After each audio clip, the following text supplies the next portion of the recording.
चलिए भी class start करते गुड मॉर्निंग सर। सर हैं। Good morning. हाँ, गुड मॉर्निंग, गुड मॉर्निंग। तो लास्ट में एक हेडिंग हेडिंग क्या, एक क्वेश्चन ही मैंने आपको दिया होगा। क्या दिया था बताइए एक बार।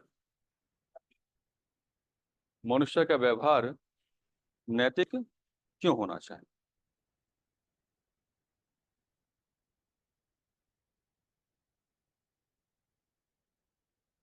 देखिएगा, एक समय था, यहाँ से स्टार्ट करते हैं। एक समय था जिसको आप कहते हैं वैदिक एज।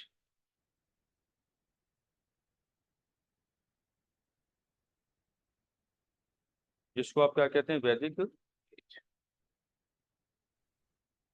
यानी कि वैदिक काल।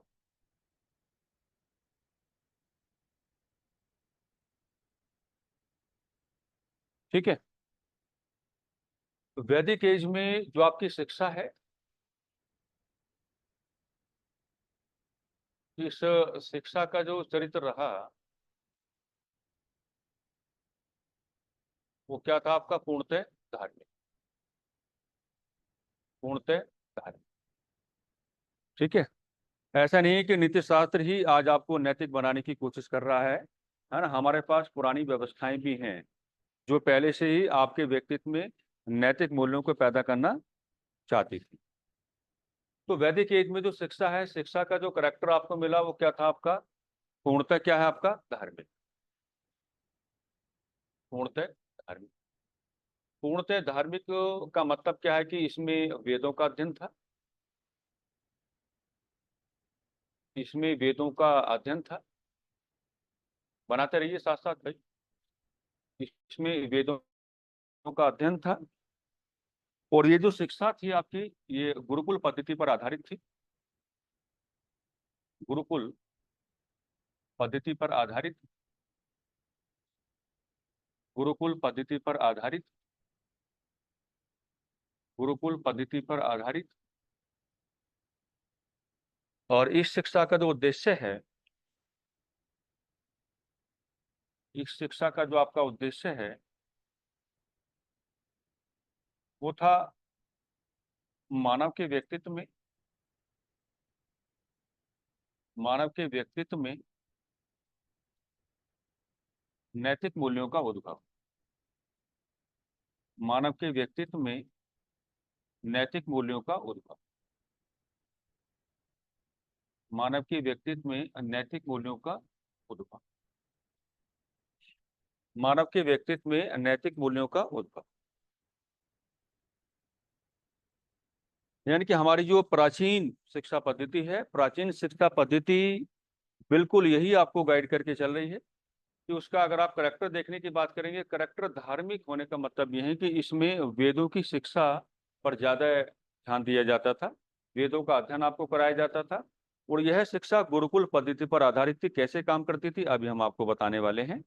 और अगली बात क्या है कि इस शिक्षा का परम उद्देश्य जो आप लेकर के चलेंगे वो यही है कि मैंने मानव कहा है ना, कि मानव के व्यक्तित्व में नैतिक मूल्यों का उद्भव, ये आप लेकर के चलेंगे। ठीक है।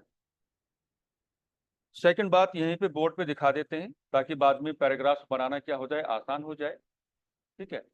अब इस शिक्षा का, क्योंकि मुझे नीति शास्त्र के साथ जोड़ के भी इसको दिखाना है आपको, तो इस शिक्षा का एक निगेटिव एस्पेक्ट क्या है।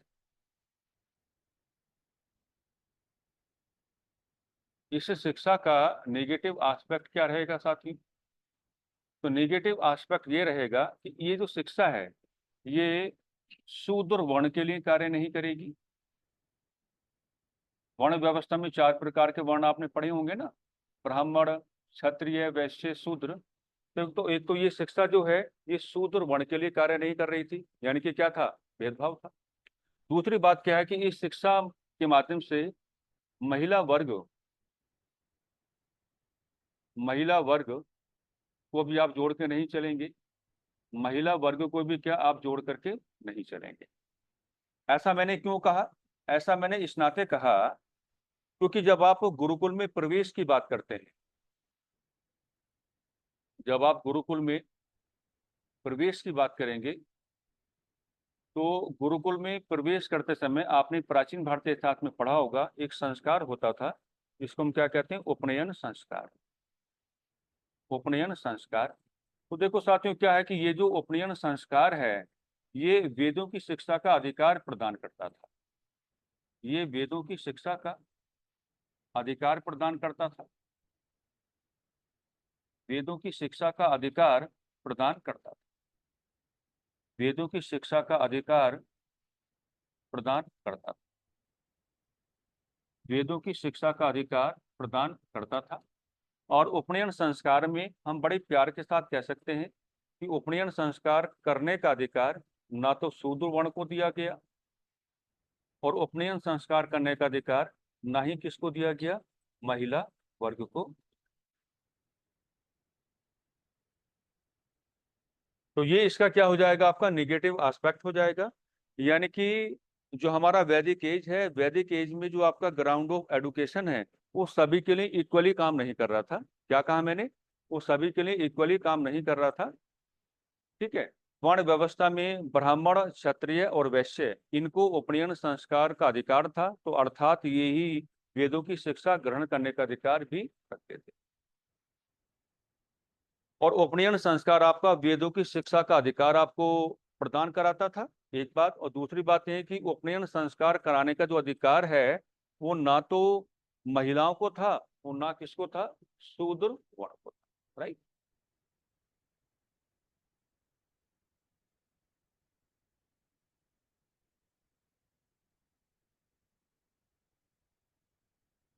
हमेशा जब किसी भी आप नई व्यवस्था को जोड़ने की कोशिश करते हैं, तो नई व्यवस्था को जोड़ने के क्रम में आप उस व्यवस्था का सहारा हमेशा लेकर के चलेंगे जिस व्यवस्था के आप अच्छे खिलाड़ी हैं। राइट। और प्राचीन भारतीय इतिहास आपने पढ़ा होगा क्लासेस में, तो मैंने उसी से आज के क्लास की शुरुआत की है। कोई नई चीज आपके सामने नहीं रख रहा हूँ। जो चीज आपने ऑलरेडी डिस्कस की है, उसी के आधार पर हम लोग क्या अपनी चर्चा को आगे बढ़ाएंगे। बनाइए पैराग्राफ।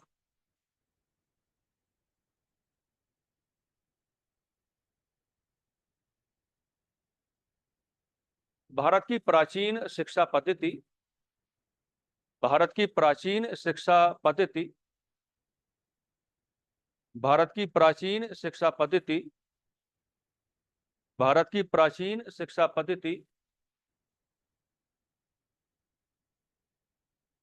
जो गुरुकुल पद्धति पर आधारित रही,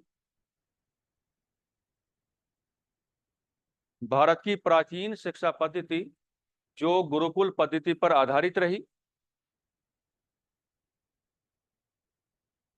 तथा जिसमें वेदों का अध्ययन शामिल रहा, तथा जिसमें वेदों का अध्ययन शामिल रहा, तथा जिसमें वेदों का अध्ययन शामिल रहा,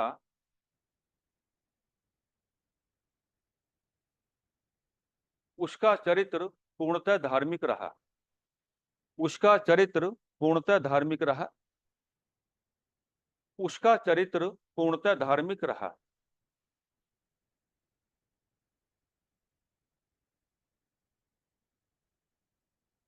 इस शिक्षा का परम उद्देश्य,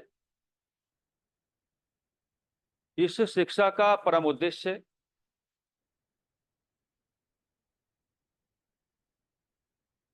वेदों की शिक्षाओं के संदर्भ में, इस शिक्षा का परम उद्देश्य वेदों की शिक्षाओं के संदर्भ में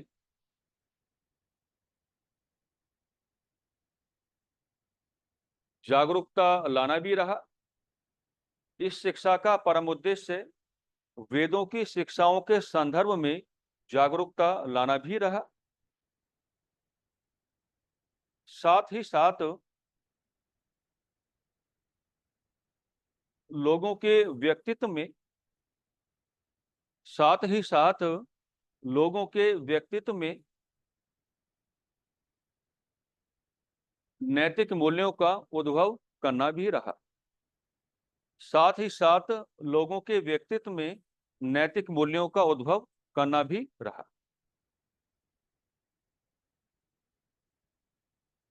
कहा जाता है कि, कहा जाता है कि,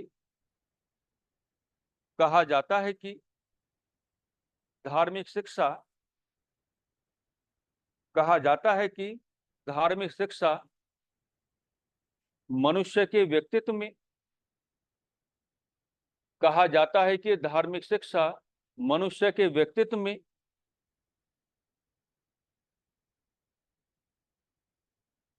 नैतिक मूल्यों का नैतिक मूल्यों का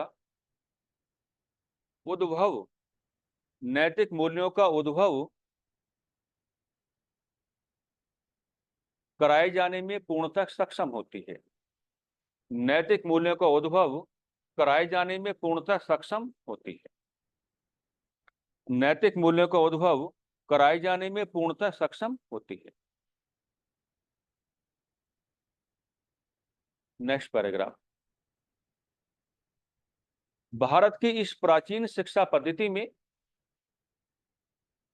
भारत की इस प्राचीन शिक्षा पद्धति में भारत की इस प्राचीन शिक्षा पद्धति में गुरुकुल में ही रहकर भारत की इस प्राचीन शिक्षा पद्धति में गुरुकुल में ही रहकर वेदों की शिक्षा ग्रहण की जाती थी। वेदों की शिक्षा ग्रहण की जाती थी। वेदों की शिक्षा ग्रहण की जाती थी। गुरुकुल में रहने वाले विद्यार्थी गुरुकुल में रहने वाले विद्यार्थी गुरुकुल में रहने वाले विद्यार्थी पेन चेंज कर दो अपना। गुरुकुल में रहने वाले विद्यार्थी आसपास के गांवों में जाकर गुरुकुल में रहने वाले विद्यार्थी आसपास के गांवों में जाकर भिक्षा मांगने का कार्य भी किया करते थे। गुरुकुल में रहने वाले विद्यार्थी आसपास के गांवों में जाकर भिक्षा मांगने का कार्य भी किया करते थे। भिक्षा मांगने का कार्य भी किया करते थे।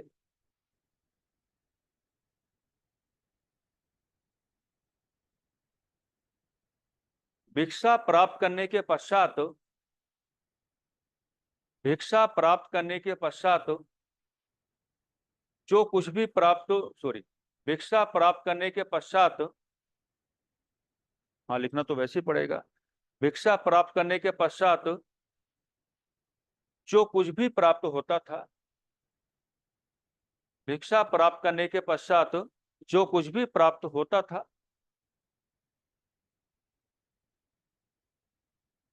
वही गुरुकुल की वही गुरुकुल की आर्थिक आवश्यकताओं की पूर्ति करता था। वही गुरुकुल की आर्थिक आवश्यकताओं की पूर्ति करता था। वही गुरुकुल की आर्थिक आवश्यकताओं की पूर्ति करता था।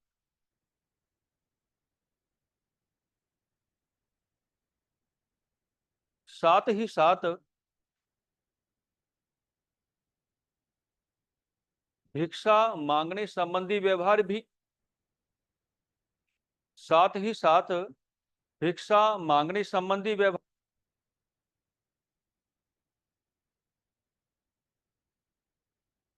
सर आवाज नहीं आ रही आपकी।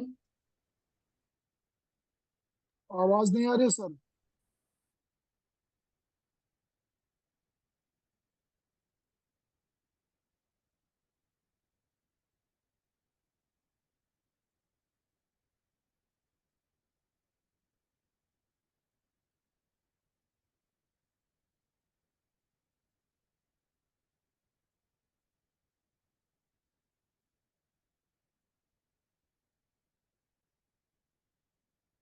साथ ही साथ भिक्षा मांगने संबंधी व्यवहार भी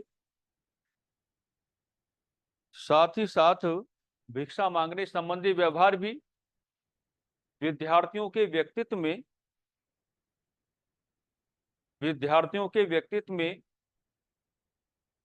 विद्यार्थियों के व्यक्तित्व में विनम्रता विद्यार्थियों के व्यक्तित्व में विनम्रता कोमा लचीलापन लाने का कार्य करता था। विनम्रता कोमा लचीलापन लाने का कार्य करता था।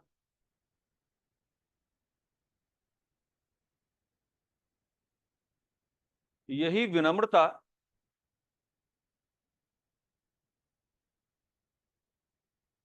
विद्यार्थियों को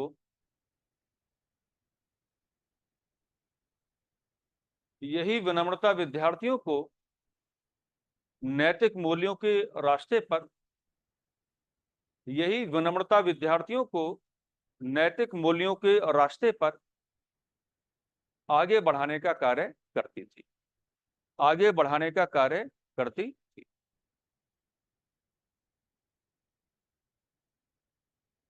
अब मेरी बातें आप लोग समझो। शिक्षा कहां पर है? गुरुकुल में है। आपको अपने गुरु की सेवा करनी है, राइट। बदले में जो गुरु हैं वो वेदों की शिक्षा आपको देने की बात करेंगे। विद्यार्थी गणों को साफ साफ कहा जाता था कि भाई आसपास का जो विलेज सोसाइटी है, तो आसपास के विलेज सोसाइटी में आपको कहाँ जाना है? भिक्षा मांगने आपको जाना है। तो असल में जो मैंने आपको लिखाने की कोशिश की है उसमें मुझे आपको ये समझाना है कि अगर आप किसी भी गांव में भिक्षा मांगने जाएंगे, तो मान लीजिए आप किसी पहले घर में गए, आपने दरवाजा नॉक किया, है ना। तो ऐसा तो है नहीं कि जैसे आपने दरवाजा नॉक किया सामने से कोई तुरंत आ गया और आपको भिक्षा दे दी। कई बार आप दरवाजा नॉक करते रहते हैं, अंदर से कोई आता ही नहीं है। तो अगर आप दरवाजा नॉक कर रहे हैं और अंदर से कोई आ ही नहीं रहा है, तो उस समय आपका व्यवहार क्रोध से भरा हुआ नहीं होना चाहिए, क्रोध से भरा हुआ नहीं होना चाहिए। मान लीजिए आपने दरवाजा नॉक किया, काफी समय तक अंदर से कोई आया, आपने भिक्षा की डिमांड की, लेकिन सामने से मना कर दिया गया, तो भी आपको क्या है? क्रोध नहीं करना है, आपको अन्य अन्य किसी घर में चले जाना है। तो ये करवाया जाता था उस समय, ताकि बार बार आपके साथ ऐसा हो। और आपको सिखाया जाता था कि जब जब आपके साथ ऐसा होगा तो आपका व्यवहार क्रोध आधारित नहीं होना चाहिए, बल्कि आपको मुस्कुरा के अगले घर की ओर बढ़ जाना चाहिए। और ये विनम्रता आपको लानी पड़ेगी अपने व्यक्तित्व में, ये लचीलापन अपने व्यक्तित्व में आपको लाना पड़ेगा, क्योंकि यही विनम्रता और यही जो आपका लचीलापन है, ये आपको नैतिक मूल्यों को रास्तों पर क्या बढ़ाएगा? आगे बढ़ाएगा। भिक्षा जो आप मांग रहे थे उस समय जो विद्यार्थीगण हुआ करते थे, तो भिक्षा के माध्यम से जो कुछ भी आपको प्राप्त हुआ है उसका व्यक्तिगत तौर पर आप प्रयोग या उपभोग नहीं कर पाते थे। ये नहीं है। समाजवादी दर्शन सिखाया जाता था, यानी कि भिक्षा प्राप्त करने के पश्चात जो कुछ भी आपको प्राप्त होगा आप उसको एकत्र करेंगे। कहाँ लेकर के आएंगे? गुरुकुल में आप लेकर के आएंगे। और गुरुकुल के जो सभी विद्यार्थीगण हैं अपने गुरुजनों के साथ क्या है? उसका सामूहिक उपभोग या प्रयोग करेंगे। तो ये समाजवादी दर्शन उस समय कार्य कर रहा था। तो बड़ी अच्छी शिक्षा पद्धति थी। सोचो, बगल में नदी बह रही है, बगल में क्या है? गुरुकुल है, वहां वेदों की शिक्षा आपको दी जा रही है, प्राकृतिक वातावरण में एकदम बढ़िया तरीके से, और वो सब कुछ आपको सिखाया जा रहा है जो आवश्यक है। और मैं तो यही कहूंगा कि मैंने धार्मिक शिक्षा का एक पक्ष आपको दिखाया है, जिस पक्ष की इस क्लास में आवश्यकता है, कि धार्मिक शिक्षा आपको नैतिक बनाने की बात करेगी। और अब तक को जो कुछ मैंने आपको समझाया या जो भी कंटेंट मैंने आपको दिया है, मैं नैतिकता की ही बातें कर रहा हूं और आपको भी नैतिकता की ही बातें करनी। तो हमारी पुरानी या प्राचीन शिक्षा पद्धति में किसी प्रकार की कोई समस्या या किसी प्रकार की कोई दुविधा नहीं थी, राइट। अगर स्वामी दयानंदा सरस्वती ने कहा था कि वेदों की ओर लौटो, तो उनकी बात गलत नहीं थी, उनकी बात क्या थी? बिल्कुल सही थी। मामला प्रभावित हुआ, और मामला प्रभावित कैसे हुआ वो आपको बताना पड़ेगा। और आज नीति शास्त्र की आवश्यकता क्यों पड़ी वो आपको फिर बाद में बताना पड़ेगा, है ना। अगला पैराग्राफ बनाइए।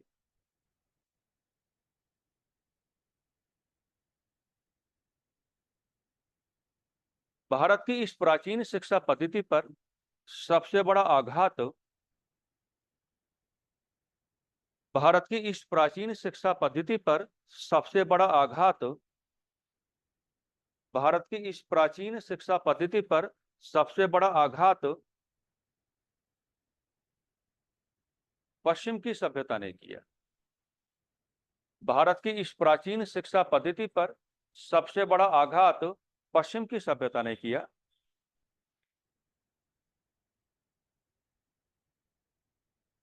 ब्रिटिश शासनकाल में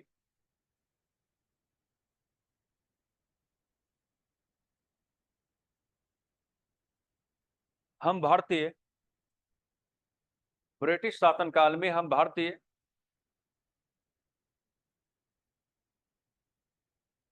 पश्चिम की सभ्यता के मूल्यों से काफी प्रभावित हुए। ब्रिटिश शासनकाल में हम भारतीय पश्चिम की सभ्यता के मूल्यों से काफी प्रभावित हुए। ब्रिटिश शासनकाल में हम भारतीय पश्चिम की सभ्यता के मूल्यों से काफी प्रभावित हुए। हाँ, देखो, हाँ, आधुनिक शिक्षा जैसे मूल्यों को अपनाने से, हाँ, आधुनिक शिक्षा जैसे मूल्य हाँ, आधुनिक शिक्षा जैसे मूल्य को अपनाने से हमें काफी फायदे भी हुए। हाँ, आधुनिक शिक्षा जैसे मूल्य को अपनाने से हमें काफी फायदे भी हुए।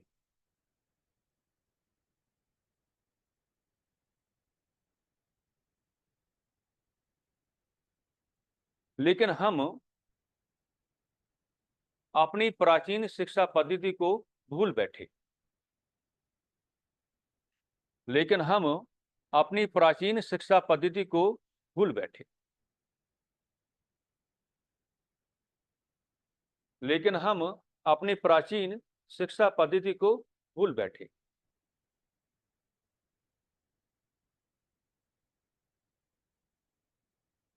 शिक्षा को नौकरी प्राप्त करने का एक माध्यम मान बैठे। शिक्षा को नौकरी प्राप्त करने का एक माध्यम मान बैठे। शिक्षा को नौकरी प्राप्त करने का एक माध्यम मान बैठे।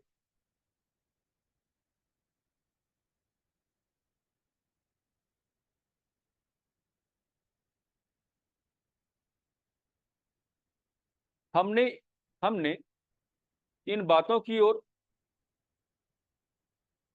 अपने आप को आकर्षित करना बंद कर दिया।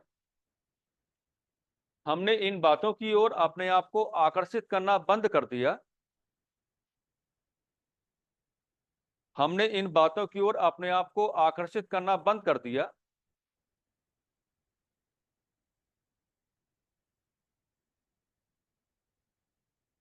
कि शिक्षा जैसी व्यवस्था के साथ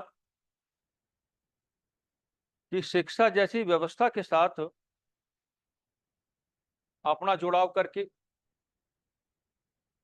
शिक्षा जैसी व्यवस्था के साथ अपना जुड़ाव करके कि शिक्षा जैसी व्यवस्था के साथ अपना जुड़ाव करके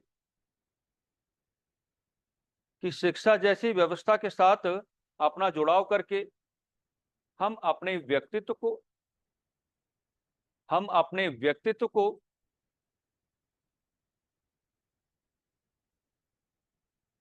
नैतिक मूल्यों से परिपूर्ण हम अपने व्यक्तित्व को नैतिक मूल्यों से परिपूर्ण करा सकते हैं। हम अपने व्यक्तित्व को नैतिक मूल्यों से परिपूर्ण करा सकते हैं।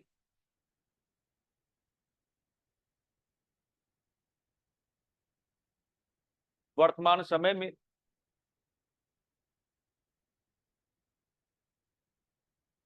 अकबर को पढ़ते समय वर्तमान समय में अकबर को पढ़ते समय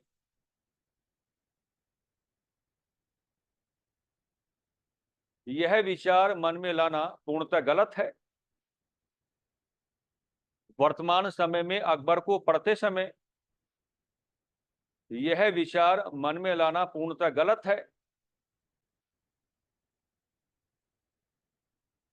कि वह एक मुस्लिम शासक था कि वह एक मुस्लिम शासक था कि वह एक मुस्लिम शासक था।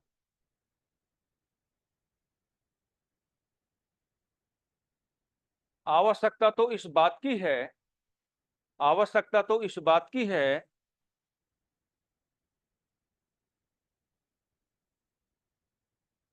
कि हम अकबर की धार्मिक नीति के कि हम अकबर की धार्मिक नीति के गंभीर उद्देश्यों को समझें, कि हम अकबर की धार्मिक नीति के गंभीर उद्देश्यों को समझें,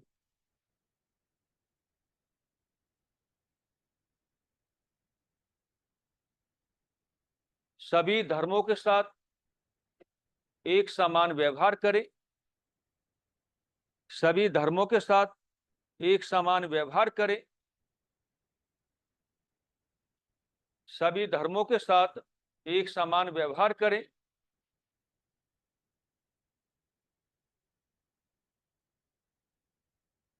और यदि हम इस रास्ते पर चले और यदि हम इस रास्ते पर चले और यदि हम इस रास्ते पर चले तो अवश्य ही हमारा व्यक्तित्व तो अवश्य ही हमारा व्यक्तित्व तो अवश्य ही हमारा व्यक्तित्व तो अवश्य ही हमारा व्यक्तित्व नैतिक मूल्यों का प्रस्तुतिकरण करेगा।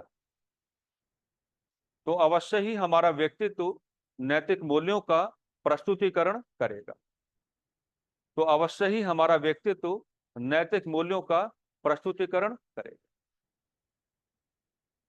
लेकिन हम भटक गए हैं लेकिन हम भटक गए हैं लेकिन हम भटक गए हैं इसलिए आज नीति शास्त्र हमारा सहारा बन रहा है। इसलिए आज नीति शास्त्र हमारा सहारा बन रहा है। इसलिए आज नीति शास्त्र हमारा सहारा बन रहा है। प्रशासनिक अधिकारियों के साथ साथ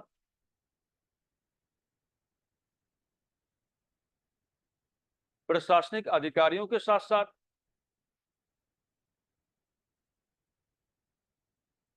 अन्य नागरिकों प्रशासनिक अधिकारियों के साथ साथ अन्य नागरिकों प्रशासनिक अधिकारियों के साथ साथ अन्य नागरिकों से भी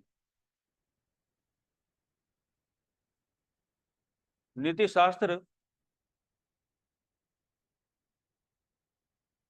यह अपील करके चल रहा है। नीति शास्त्र यह अपील करके चल रहा है। नीति शास्त्र यह अपील करके चल रहा है कि मेरे सिद्धांतों के अनुसार व्यवहार करें, कि मेरे सिद्धांतों के अनुसार व्यवहार करें, कि मेरे सिद्धांतों के अनुसार व्यवहार करें। तो बातें आ रही होंगी समझ में, है ना? इसको हम ऐसे समझाते हैं कि आपने प्लेटो का नाम सुना होगा। प्लेटो अब आपको पढ़ने भी है। प्लेटो के गुरु का नाम सुकरात था। खैर, सुकरात और प्लेटो के मध्य कैसे संबंध थे वो तो आपको मैं इस क्लास में पढ़ाऊंगा ही, बिल्कुल पढ़ा के चलूंगा। लेकिन प्लेटो के शिष्य का नाम क्या था आपका? अरस्तु, है ना? अरस्तु। अब आप क्लास में जब डिस्कशन करेंगे तो प्लेटो की जो अप्रोच आपको मिलेगी उसको कहते हैं यूटोपियन अप्रोच। यूटोपियन अप्रोच का मतलब क्या होता है कि प्लेटो ने कल्पनाएं बहुत ज्यादा की, है ना? उन्होंने कल्पनाएं बहुत ज्यादा की हैं। और प्लेटो वेल इस्टेब्लिश्ड एक पॉलिटिकल फिलोसफर भी माने गए हैं और थिंकर भी माने गए हैं। हालांकि पॉलिटिकल थिंकर और फिलोसफर में एक बेसिक डिफरेंस होता है। लेकिन अरस्तु ने इन बातों को माना कि मेरे गुरु गलत व्यवहार कर रहे थे, यानी कि हर बात में कल्पना करना क्या है, उचित नहीं है। और अरस्तु ने इस बात को कहा, मुझे बात उनकी अच्छी भी लगी, कि अगर कोई व्यवस्था काफी लंबे समय से अपना प्रभाव बनाए हुए है तो जाने अनजाने में उस व्यवस्था को तोड़ने का कोई मतलब बनता नहीं। अगर आपको लगता है कि उस व्यवस्था में परिवर्तन होना चाहिए तो आप परिवर्तन अवश्य करें, लेकिन उस व्यवस्था को संपूर्ण तौर पर नकार देना या उस व्यवस्था को बिल्कुल उखाड़ के फेंक देना, ये क्या है? गलत है। आई बात समझ? तो मैं आपको ये समझाने की कोशिश किया हूं इस पैराग्राफ के माध्यम से कि आपकी पुरानी या प्राचीन जो शिक्षा पद्धति है उसमें जिस तरीके से जोड़ दिया जाता था कि जो विद्यार्थी गण हैं, हर संभव ये प्रयास किया जाए कि उनके व्यक्तित्व के प्रत्येक कोने में नैतिक मूल्य पनपे, है ना। लेकिन बाद में हम भौतिक बने, और भौतिक बनने का तो एक ही मतलब है, ब्रिटिश शासन काल। ब्रिटिश शासन काल में अंग्रेजों के प्रभाव से आप भौतिक बने। आज के समय में आप अपना फूड कल्चर देख सकते हैं। आज के समय में आप अपना, है ना, जो आपका ड्रेस कोड है उसको आप देख सकते हैं। फूड कल्चर की बात कर लो या ड्रेस कोड की बात कर लो, पश्चिमी सभ्यता का पूरा प्रभाव बना हुआ है। ऐसे में जो आपकी प्राचीनता है, आप अपनी प्राचीनता को भुला बैठे हैं। भटकाव है, काफी भटकाव है। और सबसे बड़ी बात ये जो हमको लगता है वो ये है कि आप एक बात देखिए कि हम हमेशा इन बातों को पाते हैं कि योग्य व्यक्ति बाहर है और अयोग्य व्यक्ति अंदर है। हम मेरे भाव समझ रहे होंगे। योग्य व्यक्ति बाहर हैं और अयोग्य व्यक्ति अंदर है। सर कैसे समझा दीजिए थोड़ा।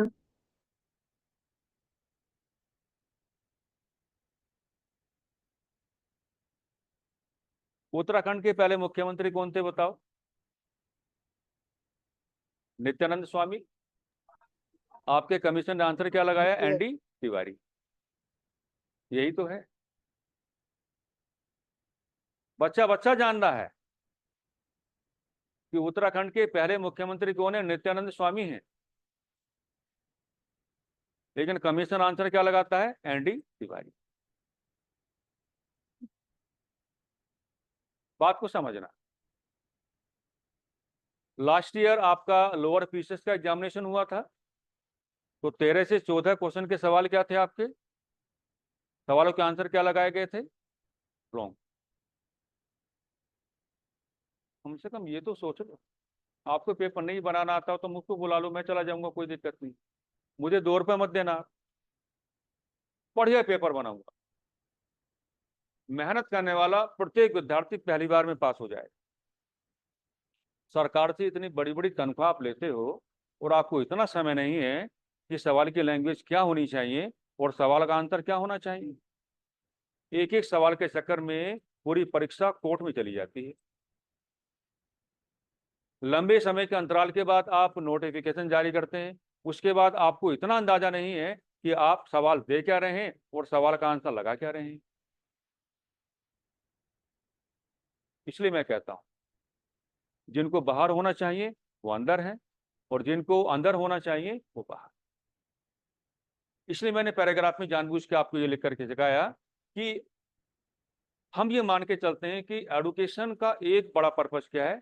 जॉब प्राप्त करना। लेकिन एडुकेशन का एक बड़ा पर्पस केवल जॉब प्राप्त करना ही नहीं, और भी बहुत सारी चीजें। समाज में आपको कैसे रहना है, आपका पारस्परिक व्यवहार कैसा होना चाहिए।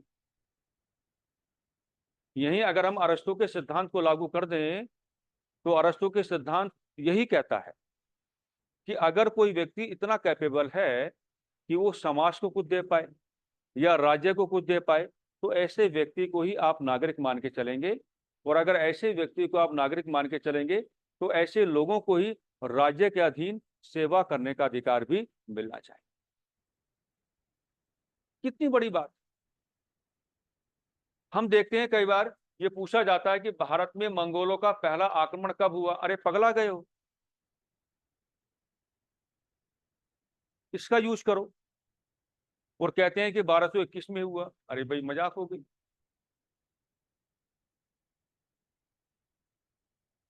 1221 में भारत पर मंगोलों के आक्रमण का खतरा पैदा हुआ, आक्रमण नहीं हुआ।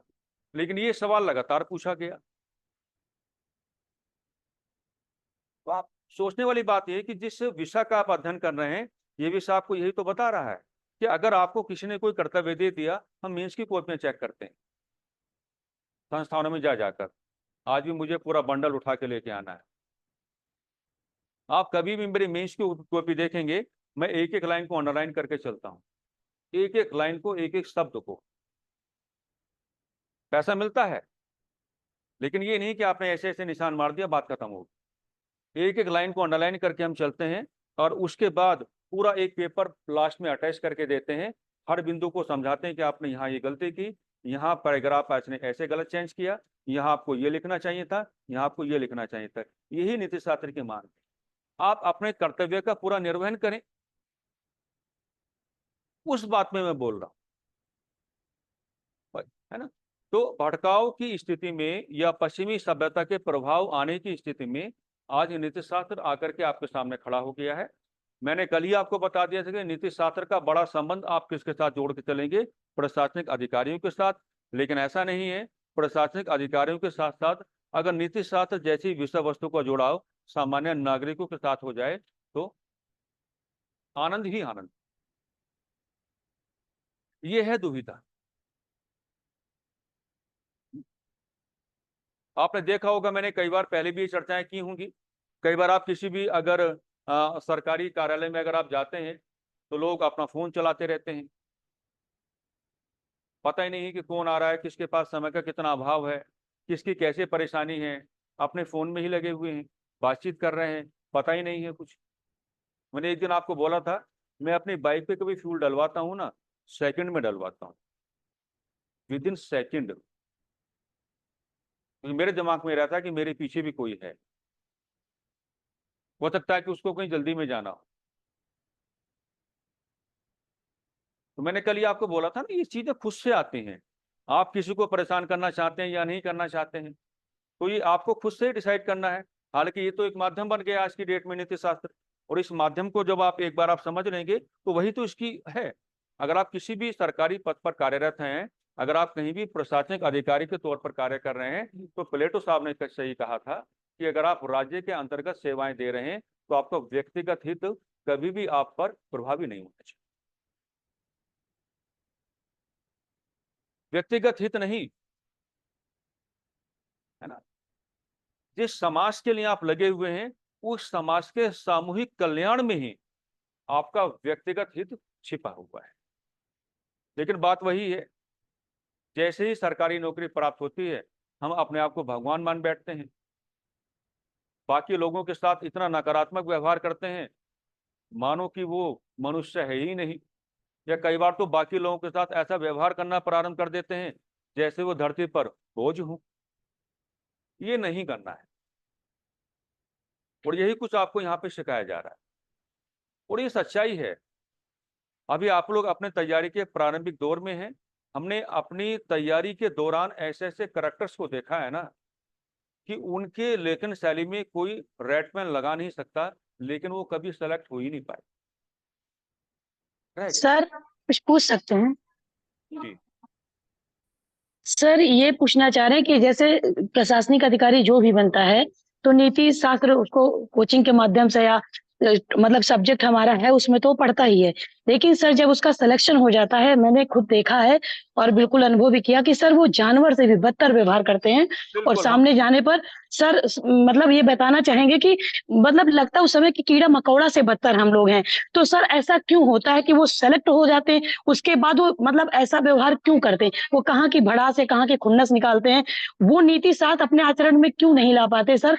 जबकि मतलब ये कहना चाहते हैं कि अगर उसी बच्चे को मतलब जैसे हम लोग स्टूडेंट थे, तो सर अगर 6 टू 12 से अगर नीति शास्त्र क्या पढ़ाया जाए, तो क्या आपको लगता है कि आगे जाके ऐसा बच्चा जब अधिकारी बनेगा, कहीं न कहीं ये गुण उसके व्यवहार में शामिल होंगे? सर ये मतलब आपसे पूछना चाह रहे हैं, क्या ऐसा संभव है सर? हम आपकी बात से पूर्णतः सहमत।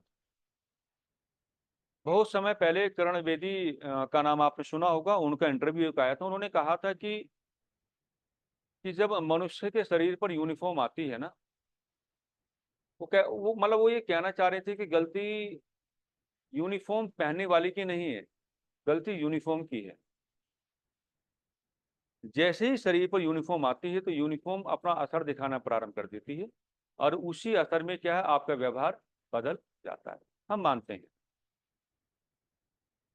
परीक्षा की प्रक्रिया में आप नीति शास्त्र के सारे जा रहे हैं, हो सकता है कि बहुत सारे कैंडिडेट्स आपको ऐसे मिलेंगे जो परीक्षा देने की प्रक्रिया में नीति शास्त्र के माध्यम से अच्छा व्यवहार कर जाएं, लेकिन बाद में जाकर के आप देखते हैं कि ये बात तो अधिकांश से अधिकांश प्रशासनिक अधिकारियों पर लागू हो जाती है कि वो अपने आचरण में बदलाव करके चलते हैं। इसका सही आंसर तो आपको तब मिलेगा जिस दिन मैं आपको ये पढ़ाऊंगा कि ऑनेस्टी और इंटीग्रिटी में बेसिक डिफरेंस क्या है। लेकिन आज इतना आपको इशारा दे देता हूं कि देखो, वातावरण बहुत बड़ी चीज होती है, इन्वायरमेंट। ये सारा प्रभाव इन्वायरमेंट का है। मान लीजिए आप किसी कार्यालय में हैं और किसी कार्यालय में 50 की संख्या में लोग कार्यरत हैं, है ना। 45 क्या है, बेईमान है, 5 क्या हो गए, ईमानदार हो गए। बहुमत किधर गया, 45 की तरफ। अल्पमत में कौन है, 5 हैं। तो जो अल्पमत में है सो तो उनके साथ कैसा व्यवहार हो। यही चीज बाद में बहुत ज्यादा प्रभावशाली बन जाती है। और मैंने कहा ना आपसे कि व्यक्ति को अपने पुराने समय को कभी नहीं भूलना चाहिए। हम सब लोग विद्यार्थी जीवन में एक संघर्ष करते हैं, और संघर्ष हर कोई करता है। और मैं एक बात हमेशा कहता हूं कि हमारे पास कितना ही पैसा क्यों ना हो जाए, हमारे पास कितनी बड़ी बड़ी गाड़ियां क्यों ना आ जाए, ये मैं बोलता हूं, मुझे ग्रहण नहीं करनी है, आप जानते हैं मेरे बारे में, या कितने मकान आप क्यों ना बना लें, ठीक है। लेकिन अगर आप अपने पुराने समय को भूल पा रहे हैं तो आप मनुष्य की श्रेणी में मेरे हिसाब से नहीं। मैं अगर अपना नैतिकता भरा व्यवहार आपके सामने करूंगा तो हो सकता है कि आप ये कहना शुरू कर दें कि बातें कहीं उड़ जा रही हैं। मैं एक ऐसा व्यक्ति हूं कि पानी में भी अगर बाइक चलाता हूं तो आराम से चलाता हूं ताकि दूसरे पर छींटे ना आए। ये यहां से आता है, ये यहां से आता है। और वही जो आप कह रहे थे, मैं आपकी बात से पूर्णतः सहमत हूं, बाद में होता है। मैं कल ही आपको कह रहा था कि अगर आप हमारे यहाँ आकर के देखेंगे तो जो केवल एक पुलिस कांस्टेबल है, आप गांव में उसका इंपैक्ट देखना भाई। हम तो कुछ नहीं उसके सामने, हम क्या है। हम आपको नीति शास्त्र पढ़ा के चले जाएं, हम आपको सोशल जस्टिस पढ़ा के चले जाएं, हम आपको ऐसे पढ़ा के चले जाएं, हम आपको हिस्ट्री पढ़ा के चले जाएं, हम कुछ नहीं है वहां पर। वहां पर डीजीपी साहब कौन है। और ये सोच पूरे समाज की है, समाज भी भागीदार है कि व्यक्ति की योग्यता को इस हिसाब से तोलता है कि गवर्नमेंट जॉब है कि नहीं है, तो आप योग्य हैं, नहीं है तो आप बोझ हैं। तो गलतियां इस सब्जेक्ट में सारी गलतियां आपको निकाल के चलना पड़ेगा, है ना। और कुछ लोग होते भी हैं, जैसे केरला में एक अधिकारी का नाम हमने सुना था, वो अपनी सरकारी सेवा के बदले में केवल 1 ही रुपया लेते थे। वो भी तो एक प्रशासनिक अधिकारी थे। बहुत सारे लोग ऐसे होते हैं, लेकिन ऐसे लोगों की संख्या काफी कम, बहुत कम संख्या आपको मिलेगी। ऐसे लोग आपको बहुत कम मिलेंगे। हमारे यहाँ थे एक, जब बात चली रही तो बात आपको समझाता हूँ क्योंकि इस विषय में ऐसी ऐसी बातें आपको करनी पड़ेंगी। उनका नाम था मिस्टर हीरालाल। संभल में वो एज एसडीएम आए थे। उन्होंने संभल में जहां जहां भी गंदगी थी, असल में संभल जो है मुस्लिम पॉपुलेशन से भरा हुआ है, संभल शहर। तो अलग अलग स्पॉट पे काफी कूड़ा करकट पड़ा रहता था। तो जहां जहां कूड़ा करकट था उन सबको उन्होंने साफ करवाया, वहां पे सब उन्होंने क्या बनवाया, पार्क बनवाया। जिन लोगों ने गलत तरीके से जमीनों पर अपना अधिकार जमाया हुआ था उन तमाम प्रकार की जमीनों को छीना, वहां पर प्लांटेशन करवाया। हमारा पूरे संभल का स्ट्रक्चर ही चेंज कर दिया, दबाव बना, ट्रांसफर हो गया। और जब जा रहे तो कह रहे थे कि विद इन शॉर्ट टाइम संभल का ही एडीएम बन के आऊंगा, और 6 महीने बाद संभल का एडीएम बन के आए। कुछ लोग होते हैं जो अडिग हैं, जिनको जैसा काम करना है करना ही है, लेकिन ऐसे लोगों की संख्या क्या है, काफी कम है। और प्रभाव इन्वायरमेंट का है ना। आप जैसे मैं कल कह रहा था कि पुलिस वालों की लैंग्वेज काफी क्या होती है, अब्यूजिव होती है। असल में आप इनके ट्रेनिंग सेशन को कभी ऑब्जर्व करना। जब आप इनके ट्रेनिंग सेशन को ऑब्जर्व करने की बात करेंगे, ट्रेनिंग चाहे किसी कांस्टेबल की हो या किसी एसआई की हो, है ना, हम डिप्टी एसपी की बात नहीं करेंगे, उनकी ट्रेनिंग बहुत पाक-साफ होती है।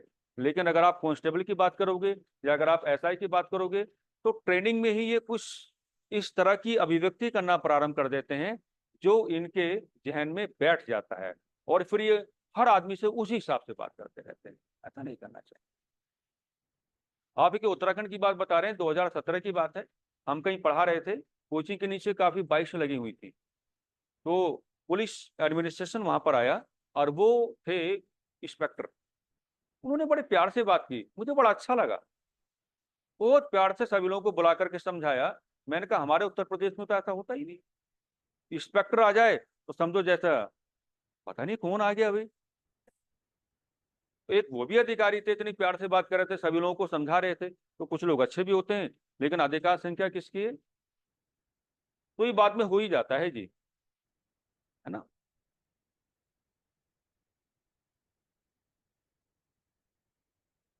बिल्कुल।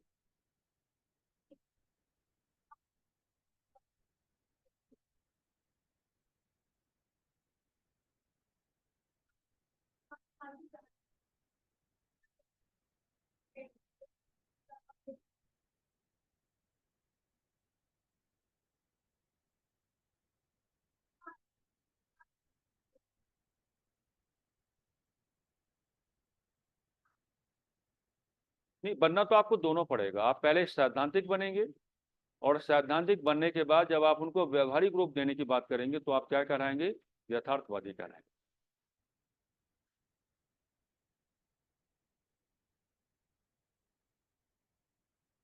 नहीं, आप मेरी बात समझे नहीं। पहले तो आपके पास एक सिद्धांतिक विचार होगा ना। मेरी बात को समझो, पहले तो आपके पास एक सिद्धांतिक विचार होगा। क्या आप उस सिद्धांत को, विचार को हमेशा अपने पास रखेंगे? नहीं ना। भाई आपके पास कुछ सिद्धांत है, विचार है, वो लाभकारी है ना। तो लाभकारी है, तो इसका मतलब यह है क्या आप उसको अपने पास तो चिपका के नहीं रखेंगे। आपका उद्देश्य ये होगा कि मेरा जो सिद्धांत है, मेरा जो विचार है, जिसमें लाभ का मुद्दा जुड़ा हुआ है, मैं इसको व्यवहारिक रूप देने की बात करूं। व्यवहारिक रूप देना मतलब क्या होता है? लागू करना, है ना। तो वहां पर आपकी यथार्थवाद का टेस्ट हो जाए।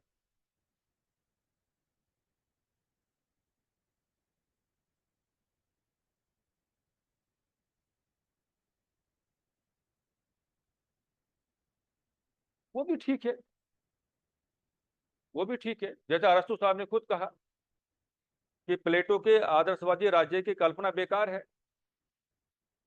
राज्य की बातें इस रूप में करनी चाहिए ताकि राज्य के प्रतिमानों को आप लागू करा पाए। लेकिन प्लेटो के आदर्शवादी राज्य के मामलों को आप लागू नहीं करा पाए। लेकिन अरस्तु ने जिस तरीके से राज्य की डेफिनेशन दी, वो राज्य आज भी लागू है। तो आपकी बात के अकॉर्डिंग कहना चाहूं तो प्लेटो आदर्शवादी हैं, और अरस्तु क्या है? यथार्थवादी।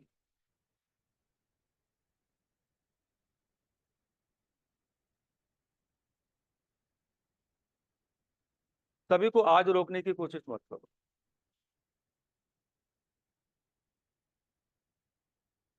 बिल्कुल लेना चाहिए, हम धीरे धीरे बात करेंगे। अभी अभी तो टॉपिक्स आपके सामने आएंगे ना, तो हाँ हाँ ठीक है, कोई दिक्कत नहीं। बाकी टॉपिक आपके सामने आ रहे हैं तो खुद आपको बताएंगे कि जो आपका एडमिनिस्ट्रेटिव करप्शन है उसको आप कैसे कर्व कर सकते हो, कैसे आप उसको रोक सकते हो। सारी चीजें आपके सामने आती रहेंगी। यहाँ तक की बातें कुछ समझ में आ रही होंगी। ठीक है, चलिए थोड़ा आगे बढ़ते हैं।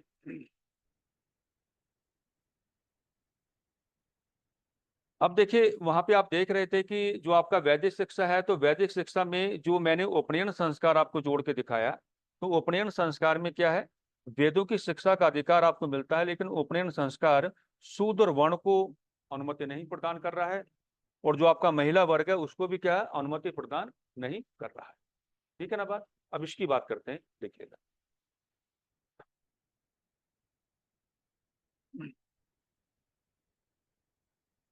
देखो, भारत की प्राचीन शिक्षा पद्धति में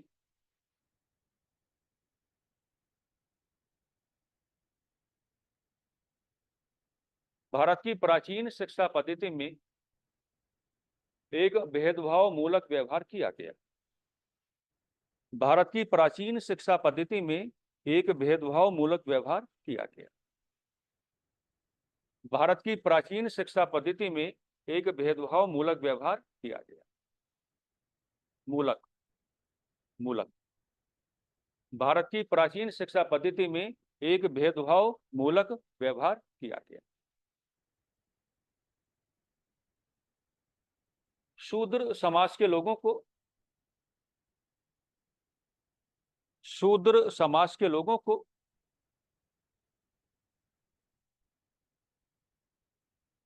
तथा महिला समाज को, तथा महिला समाज को वेदों की शिक्षा से वंचित कर दिया गया, वेदों की शिक्षा से वंचित कर दिया गया, वेदों की शिक्षा से वंचित कर दिया गया।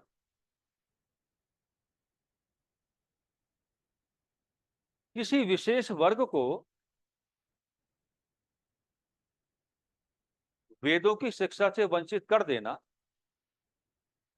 किसी विशेष वर्ग को वेदों की शिक्षा से वंचित कर देना, किसी विशेष वर्ग को वेदों की शिक्षा से वंचित कर देना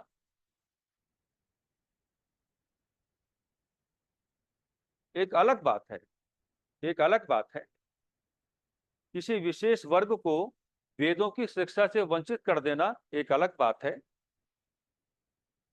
लेकिन इससे उस विशेष वर्ग के विकास, लेकिन इससे उस विशेष वर्ग के विकास पर, लेकिन उससे इस विशेष वर्ग के विकास पर नकारात्मक प्रभाव पड़ता है, नकारात्मक प्रभाव पड़ता है।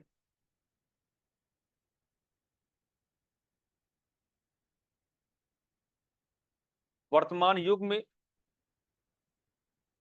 हम लगातार महिला सशक्तिकरण की बातें कर रहे हैं। वर्तमान युग में हम लगातार महिला सशक्तिकरण की बातें कर रहे हैं।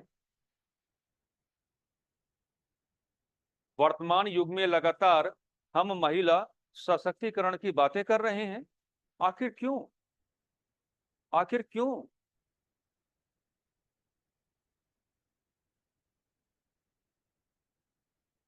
क्योंकि पुरुष प्रधान सोच ने हमेशा महिला को कमजोर आंका है।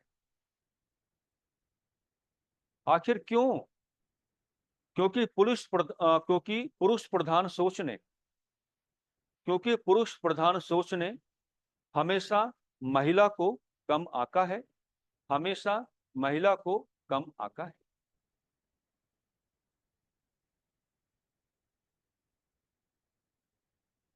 हमें महिला सशक्तिकरण की बातें करनी बंद कर देनी चाहिए। हमें महिला सशक्तिकरण की बातें करनी बंद कर देनी चाहिए। हमें महिला सशक्तिकरण की बातें करनी बंद कर देनी चाहिए। क्योंकि प्राकृतिक तौर पर, क्योंकि प्राकृतिक तौर पर, क्योंकि प्राकृतिक तौर पर पुरुष तथा महिलाएं दोनों समान हैं।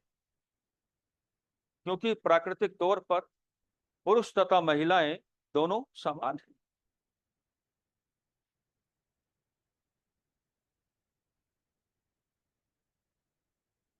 यदि इस संदर्भ में, यदि इस संदर्भ में नीति शास्त्र की बातें की जाए, यदि इस संदर्भ में नीति शास्त्र की बातें की जाए, यदि इस संदर्भ में नीति शास्त्र की बातें की जाए, तब नीति शास्त्र जैसी विषय वस्तु, तब नीति शास्त्र जैसी विषय वस्तु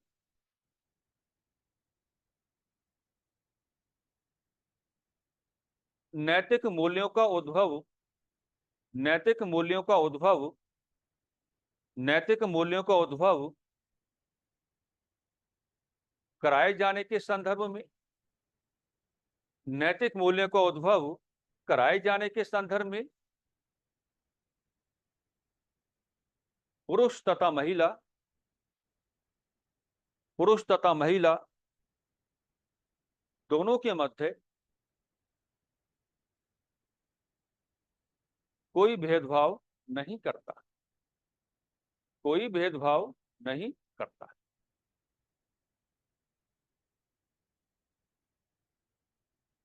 तो मामला क्या बना? हमारी प्राचीन शिक्षा पद्धति ने महिला वर्ग को नैतिक मूल्य देने का प्रयास नहीं किया, लेकिन नीतिशास्त्र जैसी विषय वस्तु पुरुष तथा महिला दोनों के मध्य कोई भेदभाव लेकर के नहीं चल रही है। और मेरी बातें मानो, महिला सशक्तिकरण जैसे मुद्दे पर बातें करना बंद कर दो। हमारा विचार तो यही कहता है, मेल और फीमेल में कोई डिफरेंस, क्वालिटी ओरिएंटेड कोई डिफरेंस। हालांकि इस बात को लेकर के हम बाद में बातें करेंगे, बहुत सारे मुद्दे हैं। मेरे बहुत सारे थिंकर्स हैं, उनके साथ काफी झगड़े हैं, क्योंकि उन्होंने महिलाओं की योग्यताओं को बड़ा कम आंका है। तो वो बातें मैं आपके सामने रखूंगा भी, लेकिन फिलहाल जो टॉपिक है इसको वाइंड अप कर लेते हैं।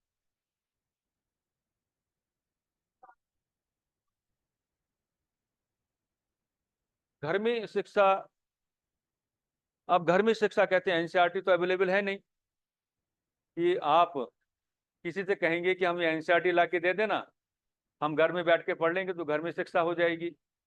महिला घर की चारदीवारी का विषय बनी हुई थी, ये बात है। ठीक है, अब जो कुछ हमने आपको सिखाया है, इसमें मुद्दा क्या था कि मनुष्य को नैतिक क्यों होना चाहिए। अभी तक मैंने जो बातें की हैं वो बातें की हैं आपकी प्राचीन शिक्षा की ओर से। तो प्राचीन शिक्षा भी आपको नैतिक बनाने की बात कर रही है, हालांकि उस नैतिकता में महिला वर्ग की नैतिकता को उसने पीछे छोड़ दिया। नीति शास्त्र भी आपको, नीति शास्त्र में तो आपको देखो हर टॉपिक में आपको यही बात कहना पड़ेगा, नैतिकता नैतिकता नैतिकता। हमने उसकी बातें भी सारी कर दी। अब मेरी बातें समझना,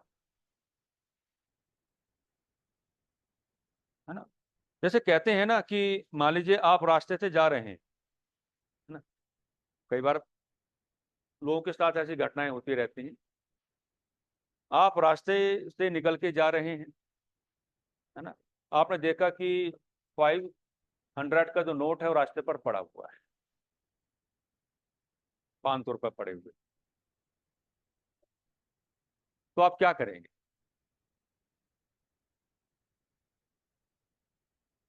सही जो है वो बोलो। 500 रुपये देखने के बाद आप क्या करेंगे? उठाएंगे, जेब में डाल लेंगे, या आसपास के लोगों से पूछेंगे ये किसका है? ये तो सच्चाई है कि आप, कौन पूछेगा, किसके पास इतना समय है? 500 का नोट आपको दिखाई दिया, जैसे आपने देखा, आपने, आपके दिमाग में जैसे 500 रुपये देखेंगे आप, तो आपके दिमाग में तुरंत खर्चे आ जाएंगे। इससे कौन कौन से खर्चे हमारे पूरे होंगे? उठाएंगे। भाई इतना नैतिक कोई नहीं है ना। तो ये हमारे सामने आता रहता है। चलो ये तो खैर एक ऐसा व्यवहार है कि इसको तो अनुमति दी भी जा सकती है। हालांकि अगर आपने ये देख लिया कि किसी के पर्स से गिरा हुआ है या किसी की जेब से गिरा हुआ है ना, तो फिर तो आपकी ड्यूटी बनती है कि भाई ये आपका पैसा है, ये गिरा हुआ है, हमने उठाया, हम आपको दे रहे हैं। राइट। जो कुछ मैंने अब तक आपको सिखाया है, अब इसको मैं अलग तरीके से आपको सिखाता हूँ। आप देख पा रहे हैं कि हमारे पास क्या है।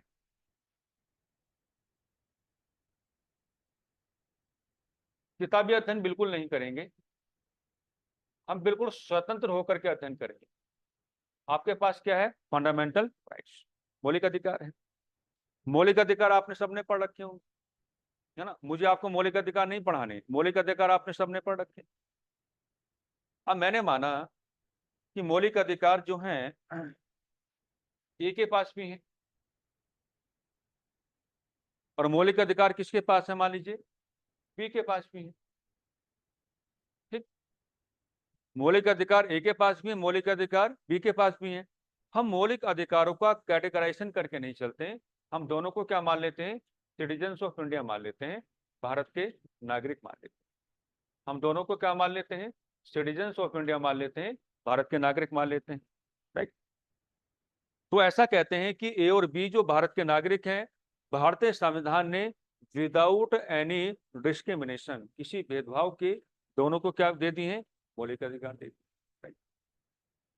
अब मान लीजिए बी को अपने मौलिक अधिकार का यूज करना है, बी को अपने मौलिक अधिकार का यूज करना है। और यहाँ हम अच्छा एग्जाम्पल क्या बैठा सकते हैं, जिस मौलिक अधिकार का यूज करना है, तो मान लीजिए हमने क्या कहा, आर्टिकल 19(1)(a) का इस्तेमाल होना है। और आर्टिकल 19(1)(a) में क्या आपका विचार एवं अभिव्यक्ति है। तो मान लीजिए अगर ए बी यहाँ पर अपने इस मौलिक अधिकार का यूज करेगा, तो अब ये जो ए है, इसके पास भी तो अपना मौलिक अधिकार है ना। इसको मौलिक अधिकार क्या दे देते हैं, आर्टिकल 21। और आर्टिकल 21 क्या कहता है, आर्टिकल 21 ये कहता है कि भैया जी, आपके व्यक्तित्व की जो गरिमा है, आपके व्यक्तित्व की जो गरिमा है, जो डिग्निटी है ना, वो प्रभावित नहीं होगी, वो बनी रहेगी, है ना। तो मान लीजिए यहाँ पर जो पी है, पी ने जब अपने विचार एवं अभिव्यक्ति के अधिकार का प्रयोग किया, यानी कि ये अपने आप को क्या एक्सप्रेस करने की कोशिश करेगा। और जब इसने अपने आप को एक्सप्रेस किया, तो कुछ इस प्रकार से किया।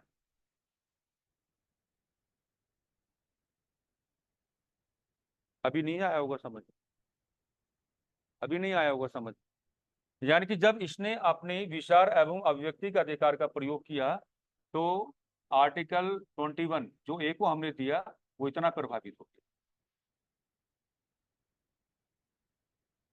यानी कि ये अपने एक मौलिक अधिकार का प्रयोग कर रहा है, लेकिन अपने मौलिक अधिकार के प्रयोग करने की प्रक्रिया में किसी अन्य व्यक्ति के मौलिक अधिकार को नकारात्मक रूप से प्रभावित कर बैठा। ये कौन सिखाएगा आपको, या हमको कौन सिखाएगा? सिखा तो संविधान रहा है, संदेश तो संविधान का है कि आप अपने मौलिक अधिकार का प्रयोग करने की प्रक्रिया में आप किसी अन्य व्यक्ति के मौलिक अधिकार पर नकारात्मक प्रभाव नहीं डाल सकते। यही हमारे मौलिक अधिकार के प्रयोग करने की सीमाएं। संविधान ने तो आपको सिखा दिया, लेकिन हमेशा कौन सिखाएगा? नैतिकता। मानोगे नहीं मानोगे इस बात को, हमेशा कौन सिखाएगा? नैतिकता। कि आप खुद से ही अपने आप को नैतिक तौर पर गाइड करें कि भाई अगर मुझे अपने मौलिक अधिकार का प्रयोग करना है, तो इसका मतलब क्या है कि मैं किसी अन्य व्यक्ति के मौलिक अधिकार को नकारात्मक रूप से प्रभावित नहीं कर सकता है। मैं यहाँ आपके सामने बोर्ड पर खड़ा हुआ हूं, मैं भी एक विद्यार्थी हूं। आप जानते हैं मैं कभी अपने आप को अध्यापक नहीं कहता हूं। आपने अभी अपने कुछ बिंदुओं को रखा था, है ना। मैंने नए तरीके से आपको गाइड करने की कोशिश की होगी। ये क्लास का मामला है, राइट। अगर मैं किसी अन्य तरीके से आपकी किसी अभिव्यक्ति को दबाने की कोशिश करूंगा, तो उसका मतलब क्या है कि मैं आपके व्यक्तित्व पर नकारात्मक प्रभाव डाल रहा हूं। ये तो क्लास का मामला है। तो उदाहरण ऐसे लो जो आपको नंबर दिलवाए, या उदाहरण ऐसे उठाओ जो आपको अच्छी तरीके से समझाए। ये बनाया आपने, नहीं बनाया तो तुरंत बनाओ।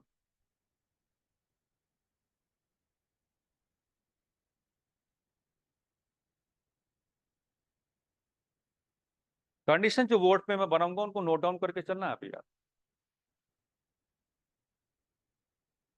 फटाफट एक।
बन गई कंडीशन।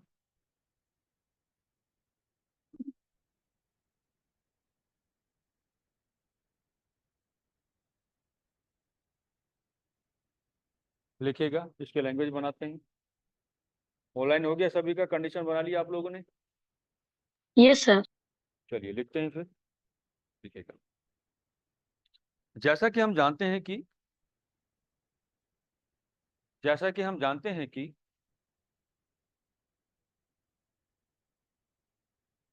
भारतीय संविधान का भाग 3,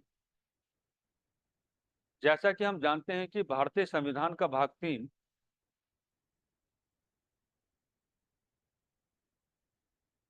मौलिक अधिकारों जैसी व्यवस्था के माध्यम से, जैसा कि हम जानते हैं कि भारतीय संविधान का भाग 3 मौलिक अधिकारों जैसी व्यवस्था के माध्यम से, मौलिक अधिकारों जैसी व्यवस्था के माध्यम से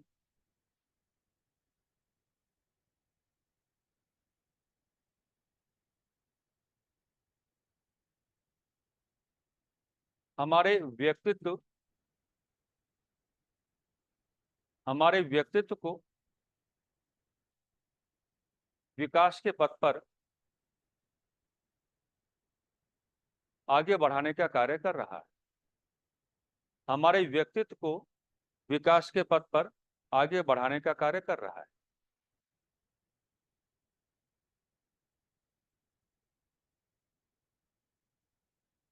सभी नागरिकों को मौलिक अधिकारों का सभी नागरिकों को मौलिक अधिकारों का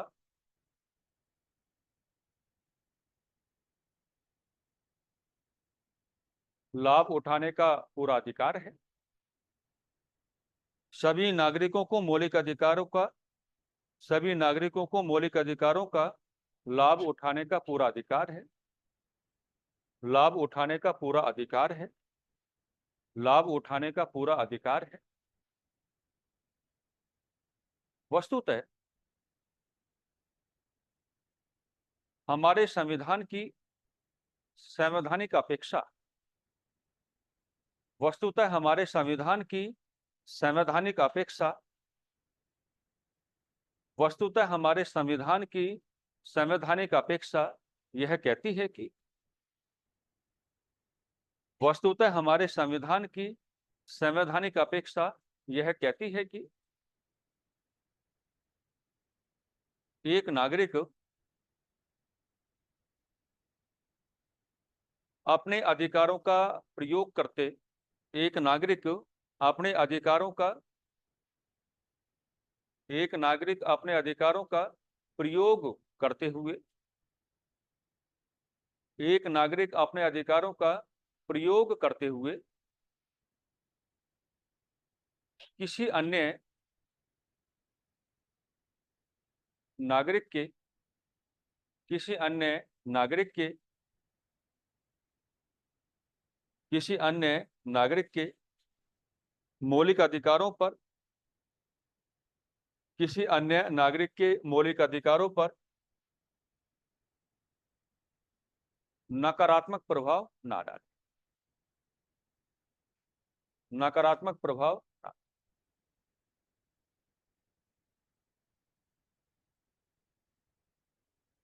संवैधानिक अपेक्षा अपनी जगह बिल्कुल ठीक है।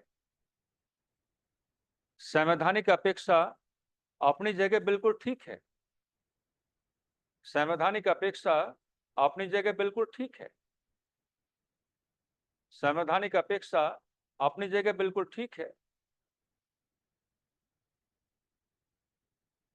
लेकिन यह लक्ष्य तभी पूरा हो पाएगा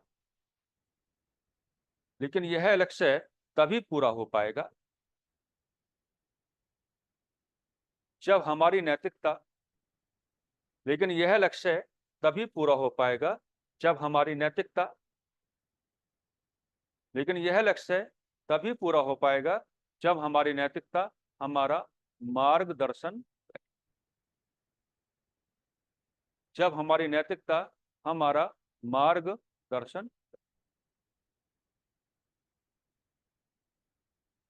राइट। बहुत समय पहले की बात है, मुझे ओशो को पढ़ने का मौका मिला, और ओशो की जिस किताब को मैंने पढ़ा, उस किताब का नामकरण था भारत के जलते हुए प्रश्न एवं उनके उत्तर।